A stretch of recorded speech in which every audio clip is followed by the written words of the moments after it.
Georgia voters appeal decision allowing Marjorie Taylor Greene to stay on ballot. Georgia voters are still trying to keep Rep. Marjorie Taylor Greene, Republican Georgia, off the midterm ballot despite Secretary of State Brad Raffensperger ruling she can remain a candidate, as the challengers appealed Raffensperger's ruling Monday and asked the state's Superior Court to block 5 of Greene's constituents, backed by the group Free Speech for People, argued the appeals court should overturn Raffensperger's order, saying it was based on errors of law. The voters sued to block Greene from the ballot in March because they allege she's an insurrectionist for encouraging the January 6 attack on the U.S. Capitol building, which would violate a provision of the 14th Amendment that bars lawmakers from serving in Congress if they've engaged in an insurrection after taking their oath of office. The appeal argues that Raffensperger, who on May 6 affirmed an administrative law judge's recommendation that Greene stay on the ballot,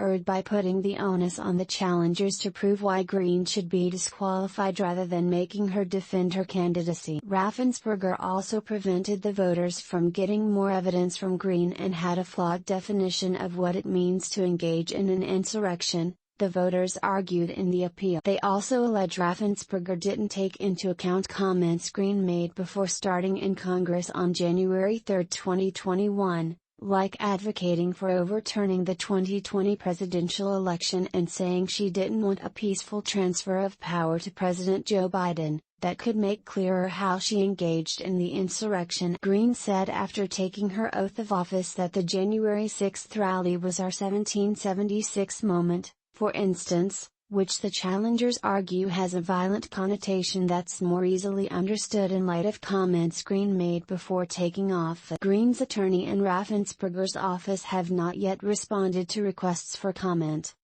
Under Georgia law, the Superior Court can block Raffensperger's ruling if it determines the challenger's rights have been prejudiced, which could be because the Secretary's decision was clearly erroneous, violated state law, was beyond the scope of his authority or was arbitrary, and the court's ruling can then be appealed again by the losing party to the state appeals court and Georgia Supreme Court, if desired. Georgia's primary elections will take place on May 24 ahead of the general election on November 8.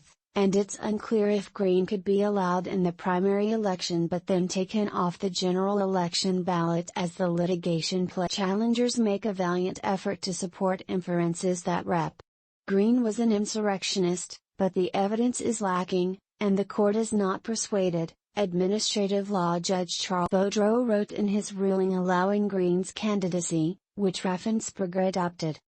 The judge ruled Greene's statements made after taking office were vague and ambiguous and don't amount to aiding an insurrection, and her comments before taking office were expressing constitutionally protected political views, no matter how aberrant they may be. The 14th Amendment stipulates that no person can serve in Congress who, after taking an oath of office, engaged in insurrection or rebellion against the U.S. government or, gave aid or comfort to the enemies thereof.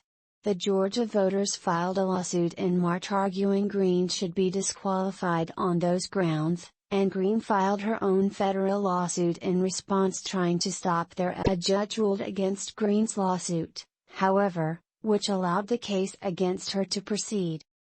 Boudreaux issued his decision affirming Greene's candidacy May 6 after a day-long hearing in which Greene testified she did not play any role in January 6 and condemned the violence. Raffensperger, though free to reject Boudreaux's decision and block Greene from the ballot anyway, affirmed the judge's recommendation hours later. Free Speech for People has also backed a challenge to the candidacy of Representative Madison Cawthorn, RNC, also arguing he should be blocked from re-election under the 14th Amendment.